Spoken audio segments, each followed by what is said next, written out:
Okay, welcome back each and every one of you. How are you? So far so good. We've already done 10 items so far. 5 items so far pala in our factorial method. Ngayon, we're gonna do the next set of problems. Are you ready for more? There's always more, okay? So now let's go to item number 6, 7, and you know what we're gonna do, okay? So let's start with number 6. Number 6, Dave and all of his relatives have a great time in Disneyland. Oh yeah, this Dave, whom we're talking to, is my classmate.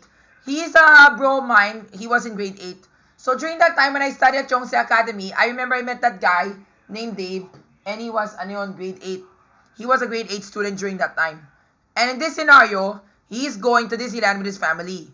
Wow, Disneyland. I really wish I can go to Disneyland. Parang naselos na kayo eh. But anyway, let's not talk about Disneyland. Pero let's talk about the stats and word problems that involve Disneyland. Like for instance, in letter A, in a bump car arena, only 6 cars are functioning. Each bumper car has a specific number on its back and has a different color. If there are 151,200 ways to arrange this, how many people are falling in line? Ayan, so this might be a bit of a tough problem. Pero don't worry, you can still utilize what you've learned to solve the following. Kasi nga sabi dito, in a bump car arena, there are 6 people, di ba? 6 people in 6 cars that are working. But I know in foreign countries like that, they don't have something like that. Pero let's just assume lang talaga this were to happen. Pero in general, wala silang ganun. Example lang to, okay? So yan. So sabi dito, there are 151,200 ways. So if that were so, how many people are falling in line? This one talks about, okay, first we need to understand, is this a permutation or a combination? It's a permutation. How do we know it's a permutation? Kasi nga, di ba, remember, there are 151,200 ways to arrange this. And then each, di ba, remember, for each person whom they will select, they'll write on the car. Pero each car has a specific color. Imagine, let's say, for example, if we're talking about all the cars that, let's say, for example, all the bumper cars are like Mickey Mouse. So that implies combination. Pero, since it has a different color and let's say, for example, gusto niya yung color blue. Gusto niya yung Minnie Mouse, gusto niya yung Donald Duck. So that is a permutation. We care about the kind of card that you're going to use. So that is a permutation. So remember the permutation formula. Pero this time, di ba remember normally, the question that I would ask you is, in how many ways can this be done? Pero ngayon naman, it asks you kung ilan yung mga tao ay pumipila. So ilan yung mga tao na pumipila, di ba remember it gives you the number of ways, which is 151,200 ways. Tama? Pero, it says here, only 6 cars are functioning. Ibig sabihin, only 6. So, that would be R. Nalaman mo ba yung formula ng permutation? Ganito. Yan, that is the formula for permutation. N factorial divided by N minus R factorial. Pero, di ba remember, it says here, how many people are falling in line? So, yun ang N. Hanapin tayo yung N. Because the N stands for the item that we're looking for. Kasi nga, diba remember, sabi ko sa'yo that we are looking for the total number of ways. The total number of people who are falling in line at this moment. So, therefore, this is the formula as follows. Some formula dito ay N factorial, N minus R minus, ilan yung R? 6, diba? So, 6 factorial. And that's equivalent to the total number of ways, which is 151,200 ways. Tama? Pero this time, sir, paano na yan? This time, we're gonna have to solve for the, the N. Diba? Don't worry, ganito kasi yung mangyayari. Ang kailangan namin gagawin ay ganito. First, we need to write the N factorial in expanded form. To write this in expanded form, diba remember, we know naman, N factorial can be written as, diba remember, ito yung formula. N factorial can be written as N minus 1, N minus 2, N minus 3, N minus 1, N minus 2, N minus 3, N minus 4, and so on. Tama? So that is how your formula will go, okay? That is how the formula of permutation turns out to be. Okay? So yun. So let's say, for example, if you have 5 factorial, that will be, di ba, we put 5 for n. So that'll be 5. 5 minus 1 is 4. 5 minus 2 is 3. 5 minus 3 is 2. 5 minus 4 is 1. Diba? So that's exactly how n factorial works. Okay? So ang kailangan namin gawin dito, it needs to go up to infinity. Pero we want it up to n minus 6. So ang kailangan namin gagawin ay ganito. n minus 1, n minus 2, n minus 3, n minus 4, n minus 5 hanggang sa n minus 6. Pagdating na tayo dito sa n minus 6, yung n minus 6 dito sa baba, factorial, ay magka-cancel na. So maalis na talaga yung n minus 6 factorial. And you're just left with n times n minus 1, n minus 2, n minus 3, up to you reach 151,200. Tama? So anong kailangan gawin namin pagdating dito? It might be a bit tough talaga now for us to solve for n. Pero don't worry, there is a way. Kasi nga, they said daw, if you want to solve for the n, you need to factor out your answer. When we say factor, the numbers that you multiply. Think of consecutive numbers that you can multiply that will yield you to n. Like for example, we see that it's divisible by 10 because, diba remember, diba sabi dito, kailangan tayo mag-apply ng mga divisibility rules. Like diba remember, if you know that it's divisible by 2, we should ensure that it's an even number. If it's divisible by 3, the sum of the digits must add up to 3. If it's divisible by 4, we need to look at the last two digits, and so on, diba? Apply na naman yung mga divisibility rules para sure. Okay? So now, it's divisible by 10. So therefore, we need to divide that by 10, diba? So 10 times, so this is, so isusunod namin in violet ink para watcholis malaman mo yung totoo. Wait lang po ah. So therefore, this would be 10 times, diba, 15,120. Tama? Can we factor this 15,120 furthermore? Pwede. It can be divisible by 9 kasi nga dapat consecutive kasi nga we need to express the right side as a factorial notation. So we can rewrite that as 10 times 9. So 10 times 9, di ba? And then 1,512 divided by 9 equals, di ba remember we divide. How do we know it's divisible by 9? We sum the digits, di ba? 6, 7, 9.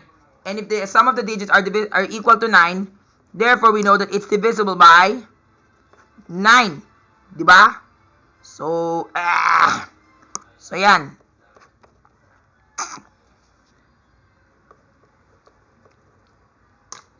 So yan, 968. 968. Can this still be divisible? By what number? If it still can, by what number? How about let's try 8? But kasi nga 8 is a bit tough. So let's try divisible by 8. So we have 10 times 9 times 8. So 968 divided by 8. 96 divided by 8 is 12. And then 96 1. Tama ba? Ay, that's 168 pala, sorry. 168 pala to. So 168 divided by 8. So this becomes 21. Tama. So this becomes, wait, this becomes 10 times 9. This becomes times 8. And then 21 is, ano yun? 7 times 3. So tama.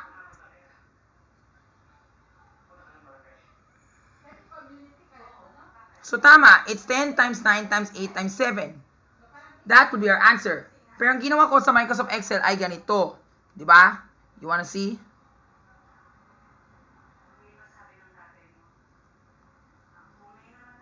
So therefore, ang kailangan namin mag-divide.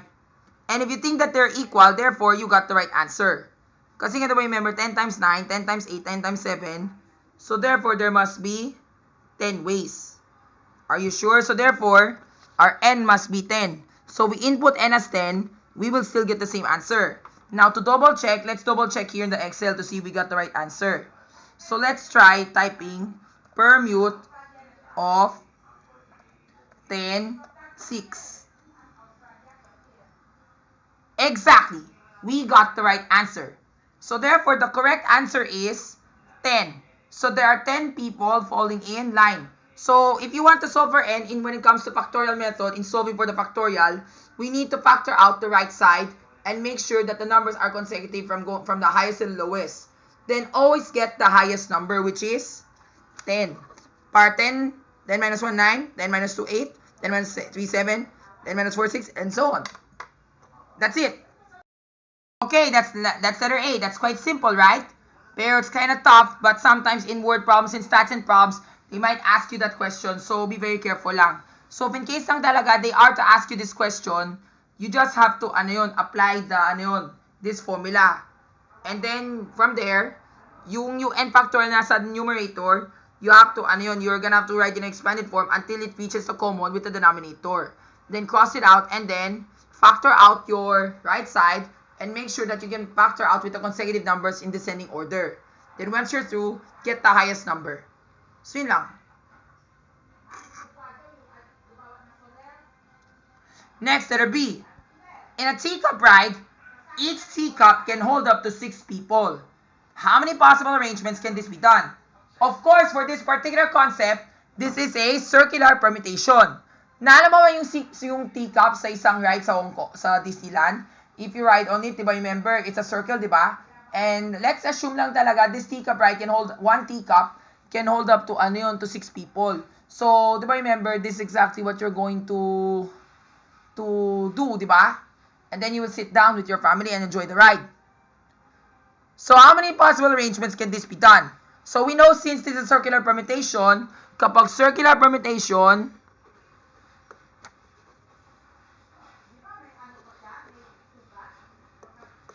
ang formula ay n minus 1 factorial. Tama? So, if there are 6 people, so if there are 6, so therefore this is gonna be 6 minus 1 factorial. So, i-type na namin fact, 6 minus 1, which simplifies to fact 5 factorial, and you get 120 ways. Okay? Next, letter C. Dave, mom, his dad, his 2 brothers, and his jowa will all be riding together in one teacup. Wow, parang kasama na yung buong pamilya sa pagsakay ng teacup. Now, the question is, find the probability that all the brothers must be sitting beside each other. Ayan, this is a circular permutation involving condition. First, let's go back to the one in linear form. Imagine, let's say, for example, if it were in linear, di ba remember sabi dito, the brothers must be sitting beside each other. So, let's say yung naka-violet, this is the brother. So, brother 1, brother 2, and brother 3. Di ba? And then, this is Dave, mom, dad. Di ba? Then, the 3 brothers must sit beside each other. So, therefore, the brothers is 3 factorial. Di ba? No, I think that's the jowa na lang. Jowa. And then, the jowa, that's 3 factorial again. This one. Tapos, the number of times they shift is 4 factorial. 4. Pero, since this is a circular permutation, we know that after this, it will go back again. So, therefore, yung tatay niya ay magpunta siya dito. Pwede siya pupunta dito. So, even if we're like that, it's still the same permutation. Kaya naman, whatever answer you get here, you need to divide that by n, which is 6. Diba? Kasi nga, you're gonna have to arrange the duplicated ways. Okay? Or, if you are to put them in a circle, just like this, let's say, halimbawa, dito si circle, diba? So, diba, remember, this is the teacup ride. So, let's just assume this is the teacup ride, diba? So, 1, 2, 3. So, there's seat 1, seat 2, seat 3, 4, 5, and 6. Tama? So, let's say, for example, diba, remember, just what I mentioned, in circular permutation, it's always n minus 1 factorial. And even though, let's say, for example, if Dave were to sit here, then everyone were to sit here. Let's say, for example, Dave is jowa, mom, dad, the 2 brothers. If Dave were here, same pattern implies, diba? Jowa, mom, dad, and the 2 brothers. Although it's a different viewpoint, but it's still the same seating arrangement. Diba? Kaya naman, they have to remove it. They have to divide it by 6. So, this is another way. Diba remember last time when we do, when we do linear permutation, let's say, for example, if you arrange 8 people, pero, we need to divide it by 8. Because, remember, if you write 8 factorial, that'll be 8 times 7 times 6 times 5 times 4 times 3 times 2 times 1, diba? Pero since it's a circular permutation, we need to divide it by 8. So, kailangan namin i-cross out to. So, therefore, it's gonna be 8 minus 1 factorial. Tama? So, therefore, in this particular concept, it's going to be divided by 6.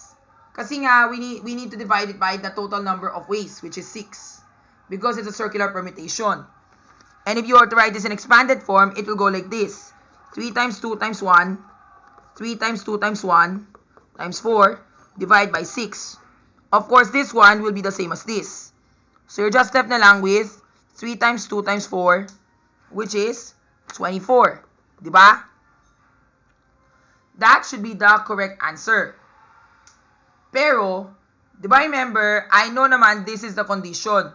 So if we are to sit them anywhere, diba remember, let's say for example, this is Dave, diba? Mag-upo si Dave dito. So, diba remember sabi dito, yung mga brothers ay magsisit beside each other. The brothers must sit beside each other. So if Dave were here, so diba remember, this would be a 3 factorial. This would be Dave and the brothers. And then the rest would be another 3 factorial. So teka, that 3 factorial is just like 9, diba? Parang siya 9 lang to. So it's 3 factorial, 3 times 2. Wait, I think that's kind of like 36. Diba? 36. Pero that's not even the right answer. Gets ko na. Kasi nga dito, I did it this way.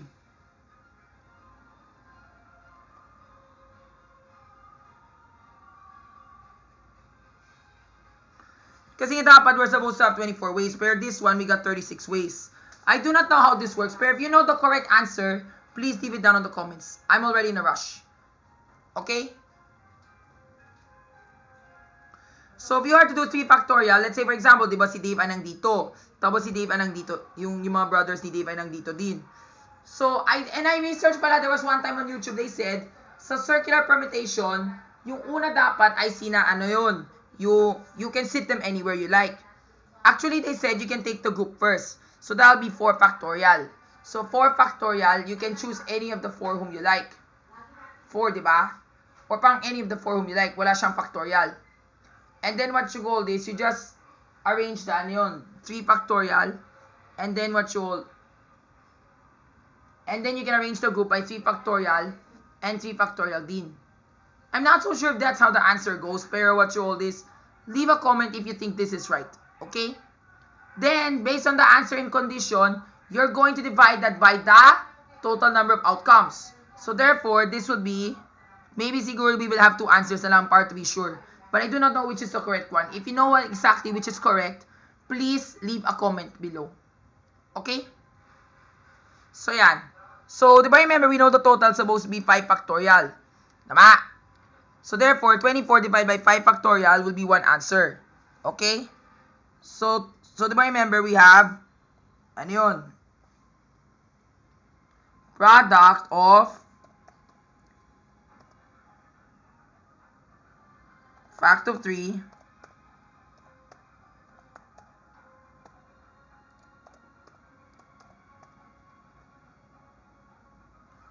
4, then 1 over 6, divide by 1 over 6, di ba? Divide na namin.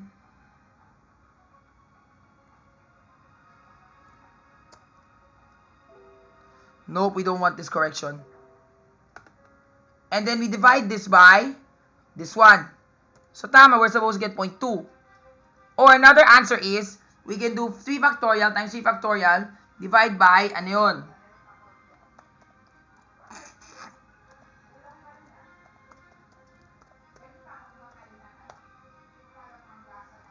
The total number of ways, which is 120. And you will get this. So, 2 probabilistic answers. I do not know which one is correct, pero if you know what the correct answer is, please leave a comment. Next, letter D. In letter D, it says here, in a Space Mountain roller coaster ride, there are 10 cars with 2 seats each. 30 people are currently falling in line. How many possible ways can this seating arrangement be done? Ayan, alam mo ba yung Space Mountain roller coaster? It's a roller coaster ride. And you know naman, in every roller coaster, there are always 2 seats for each car. Diba, my front at saka yung back, and then it's 5 cars. So that can fit up to 20 people per roller coaster. Tama? So tama, this is permutation. We can arrange this in 30 speed 20 ways. Kasi nga diba, remember, there are 10 cars, diba? 10 cars, and each cart has a 2-seater. So, from the 10 carts that we have, we're going to interswap the seats. So, parang siyang ganito yung itsura. Diba, remember this roller coaster? Ito yung first cart, second cart, third cart, fourth cart, fifth cart, 6 cart, 7 cart, 8 cart, 9 cart, 10 cart. Kung i-visualize mo to, ito yung roller coaster ride. So this is car 1, car 2, car 3, car 4, car 5, car 6, car 7, 8, 9, 10. Tapos, ito yung mga blank na yan, ito yung mga upuan where they're going to sit. So therefore, this is the formula. Because there are 30 people falling in line, and you know that there are 20 seats there. So therefore, it's 30p 20. So in how many ways can we arrange that? Let's say, for example, the first person wants to sit here. That was the second person wants to sit there. Then the third person here, fourth person here, fifth person here, and so on. So therefore, the answer is 30p 20. Okay?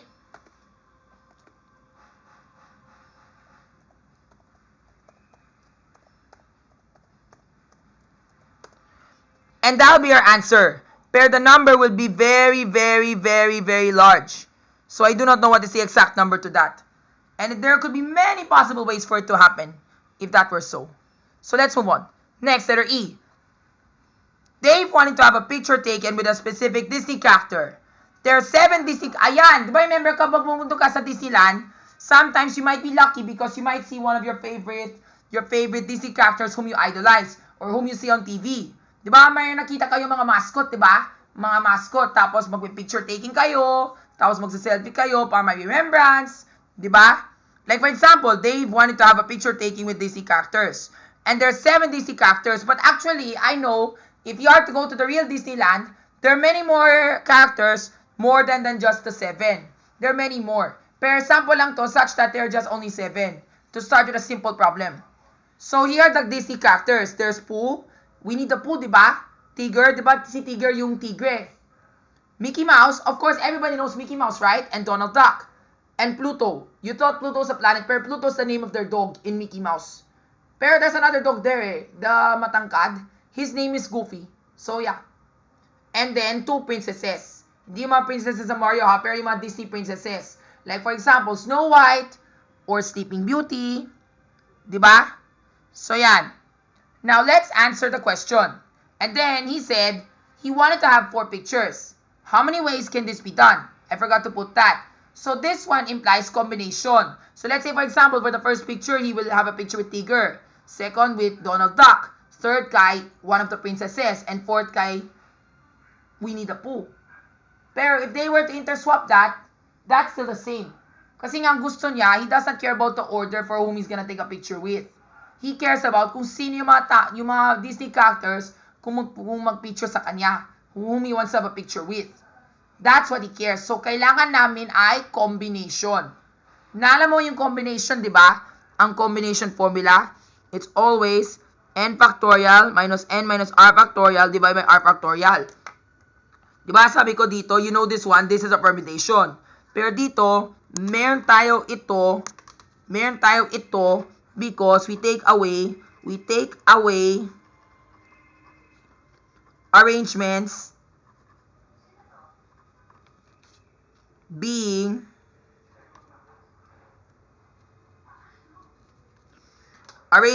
selected. Like for example, diba sabi ko kanina, if you get Winnie the Pooh, Tigger, Donald Duck, and one of the princesses, you can interchange that, and that's still the same. Let's say for example, si Pooh yung una, tapos si Tigger yung pangalawa, si Princess yung third, tsaka si Donald Duck yung pang-apat. That's one. Pero if Donald Duck were first, the Princess were second, and then Pooh third, Tigger were last, that is combination already. That's still one. That's still counted as one. They have to remove the pattern because they don't care about the order. So yan, that's why they take away the arrangements. So now we type this in our formula for combination. So combine of 7C4. And what do we get? 35. 35 ways. Diba? Next, letter F. Based on your answer in the previous question, that means, diba remember, kung sinagot mo yung tanong correctly, if you got the answer right in letter E, find the probability that one of the pics he will have is with Donald Duck. So, ibig sabihin, ang gusto niya, pipicture niya, out of the 4 characters, out of the 7 characters, di ba remember si Dave, he will take a picture with 4 characters. Pero ang gusto niya that in one of the pictures, he wants Donald Duck to be with him. Tama? So, this is how it goes. So, therefore, this is a probability formula using combination. Naalam mo ba yung formula to cause a probability using combination? Ito yung formula. Di ba remember we have the probability of success which is comb of success times comb of failure tapos comb total. So what is the combination of success? Gusto niya kasama si Donald Duck. At ilang si Donald Duck dito? Isa lang. So therefore that's 1C1. And we know that 1C1 is just 1. So we'll just leave that. So now let's go to the or actually if you still want to write this, pwede pa rin. So pwede pa rin isulat mo to, 1C1. Pero I think in general, hindi na kailangan kasi nga, this is already simplified to 1. And once again, thanks to identity property of multiplication, any factor that is being multiplied with 1 will always result by itself lamang. So, if you don't need to write this, okay lang yun. Pero yet, they will still yield the same form, the same answer. They will still succumb to the same answer lang talaga. Pero it's up to you guys if you still want to write it para may emphasis kayo, or let's say for example kung nabaffle kayo, or you want your formula to explain the meaning, to depict the meaning, so pwede kayo magsulat yan. Now let's go to the probability of failure. So the probability of failure is 3 more pictures. So there are 6 characters whom Dave does not want to have a picture with, and he wants to choose 3 of them. So therefore that's 6C3. And then divide by the total which is your 7C4. Kailangan, di ba remember ang rule namin, kailangan mag-sum up yung n, yung 1 at 6 sa 7. And 1 plus 3 equals 4. So yun yung sagot. So therefore, the answer should be combine of 6C3 divide by the total. You will get this answer. Now, what if you were to try this one? Di ba remember sabi ko dito, if you try the product of the combine of 1C1, combine of, or you can just do this.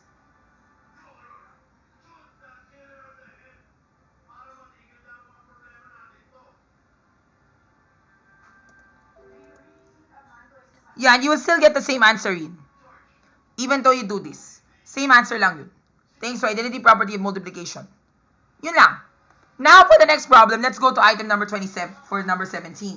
For item number 7, it says here, Angelo Tisoy. Oh yeah, normally I would never make Angelo Tisoy Wario because he's like a random bro to me. But because he's corpulent, fat, chubby, and I remember during that time, he kept on asking me about my crush, and he's like a good buddy or a good bro, and he's still like batang isip to me. So therefore, he's qualified to be Wario. So Angelo, shout out to you. Kasi po, I remember during that time when you were my buddy, you will always ask me many more questions about my crush. Lalo na sina Ashley Fernandez whom I really have a crush on. Pero again lang ha, just a reminder, kapag may crush kay isang particular na tao, huwag mo kailangan magsabihin. At saka, since mga bata pa kayo, mag-aral ka muna, mag-focus ka muna sa pag-aaral mo. And even if you guys want to join right away, prioritize mo muna yung pag-aaral mo. Kailangan mo yun eh. That's really part of the curriculum. Okay? And ask your parents first if it's safe for you to jowa. Kasi nga, naman most of the parents out there, they will not allow their kids to jowa na. Especially, of course, kung matapang talaga ang magulang. Okay? So, yun lang yung advice ko para sa'yo. Anyway, let's get to the question. So, ang sabi dito, Angelo enjoys playing Mario and Sonic at the Olympic Games. Of course, everybody knows that game. Yaha! I'm back! You're mentioning my name? I love that game. I love Mario and Sonic at their games. You're gonna challenge me to get him with Sonic. I'm very excited. Hey, did you watch my video about the time when you saw me playing at Wheel Challenge and Balloon Attack? It was fun, right? Oh, yeah, I did. And I even uploaded it onto YouTube. You better watch it later. Okay, so it says here, letter A. There are 1,680 ways to arrange 8 players from first to what place? Ayan. This is a permutation formula. How do we know that it's permutation? Kasi nga, according to the context, it says to arrange players from the first to what place. So, arranging players from first to whatever place is always a permutation. Like, diba remember the most popular example when we use permutation is athletes competing in a athletics marathon. On how many ways can the racers reach first, second, third, and so on? That is definitely a permutation. Pero, it gives us the number of ways. And then, there are 8 players because 8 players is in the population. That is our N. Kasi nga diba remember, sa Mario and Sonic at the Olympic Games, ang 8 players, there are 8 players in chosen in one game. Tama? And we are going to arrange that in 8 factorial ways. Pero, kailangan namin from first to what place, we don't know. But it says there are 1,680 ways to arrange 8 players from first to what place. So, remember this formula, the n factorial divided by n minus r factorial. What is the n? The n is 8. So, writing this down. So, writing this, you will get 8 factorial. 8 minus, ang kulang ay si r. So, we need to find r. Diba? And then the answer is 1,680 ways. So, now what do we do? Okay, di ba remember last time in our previous problem, ang kailangan tayo mahanap ay si letter N. Tama? So, we need to find letter N. Di ba remember ito yung formula sa pagharap ng letter N? Yung letter N, we can write it in expanded form. Up to it, which is common, and then you cross it out. Ngayon naman, we're going to solve for R. This could be a bit tough. Bear with it, kasi nga kailangan namin to. So, the first thing that we need to do is this. The first thing we need to do is to cross multiply. Diba remember, we need to cross multiply because this is a ratio proportion. Assuming that we have a number 1 here, we have 1 times 8 factorial, and 8 factorial is just 8 times 7 times 6 times 5 times 4 times 3 times 2 times 1. Tama? And on the right hand side, we have 1,680 ways times 8 minus r factorial. Tama? Okay? So that is exactly what will happen. Tama? And then, what do we do now? Ang kailangan namin gagawin ay i-divide. So we need to divide 1,680 by 8 factorial to ano yun? To keep things ano yun? We need to divide 8 factorial divided by 1,680. Because if I remember, we want to leave r all by itself. Or actually, they said daw, what you can do muna is, you can ano yun, factor out this 1,680. So that you can find out if they're divisible. So we know that 168 is divisible by 8, diba? So 1,680 divided by 8, this becomes 2, 16, 10. So 210 ways, diba? So this becomes 210 times 8. 8 times 210, diba? This 210 can be simplified further to 7 times 6, diba? 7. 210 divided by 7 is 30. So 6 and 5. So tama. So therefore, that is 7 times 6 times 5. And then when we rewrite this, we have 8 times 7 times 6 times 5 times 4 times 3 times 2 times 1 is equivalent to 8 times 7 times 6 times 5 times 8 minus r factorial. Diba remember, this one can cancel kasi they're already identical. Tama? And then we still have 4 times 3 times 2 times 1, which simplifies to 24, which simplifies to 4 factorial. It's equivalent to 8 minus r factorial. When you read something like this, the factorials will already cancel. So now you're just left with 8 minus r equals 4. So how do we solve for r? We need to do it the basic algebra way. So 4 minus 8, that's become negative 4. Then we divide both sides by negative 1. So therefore, r becomes positive and this becomes 4. So therefore, this is 4 players. So 4 players is from first to 4th place.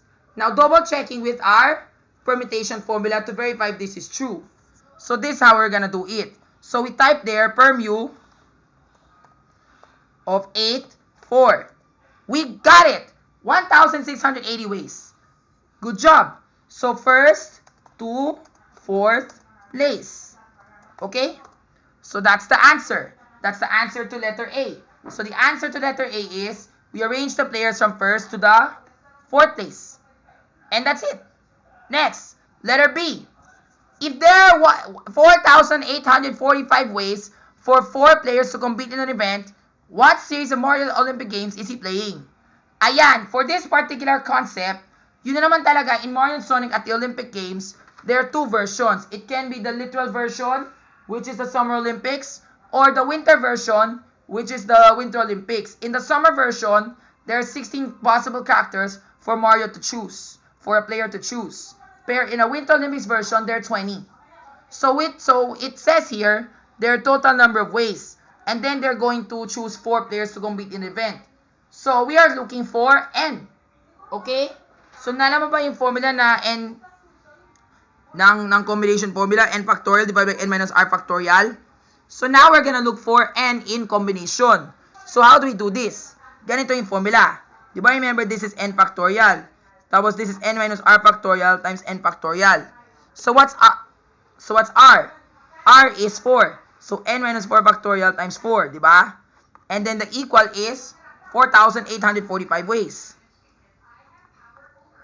Tama. Now what do we do? Same pa rin tayo last time for what we've done in permutation. Naalam mo ba yung n factorial? We can write that in expanded form. So to do this, it will become, diba remember we have n minus 1, n minus 2, n minus 3, up to n minus 4. And then when you reach the factorial which is identical with the denominator, we can now cross it. We can now cross it out. Okay? Wait lang muna kasi nga I cannot hold to both hands. And then the answer is 4,845 ways. Now we cross out that n minus 4 factorial, we can apply cross multiplication. Diba? So ang kailangan namin ay 4,845 times the 4 factorial. I think I don't have space for this paper, so please wait because I need to get another sheet.